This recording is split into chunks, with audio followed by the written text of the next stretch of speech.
ओडिशार गणपर्व रज एहार अंतिम दिवस को बसुमती स्नान बोली कुहाजाए। एहाकु धरा स्नान, महालक्ष्मी गाधुआ, सुध स्नान बोली मध्य कुहाजाए। ओडिया परंपरा रे एही दिन माँ धरित्री तथा वसुधा मातांक पूजा करिवार विधि रहिछि। एही दिन प्रातः काल रे स्नान पर्व करा जायथाय। पीढ़ा उपरे शिलपुआ थोई कजलपाती, लंगल लुहा, कपातुला आदि रखी गृहिणी माने पूजार्चना करिथांती।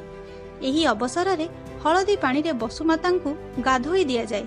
चंदन सिंदूर सह फल भोग करा जिवार विधि मध्य रहिछि।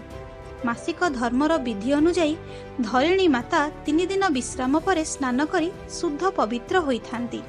बसुमाता रजस्वला होई शुद्ध स्नान करिबा परे सृजन क्षमताशीला बा शस्य बीज धारणकारिणे होई पारंती। Bureau report, Ratnagiri news.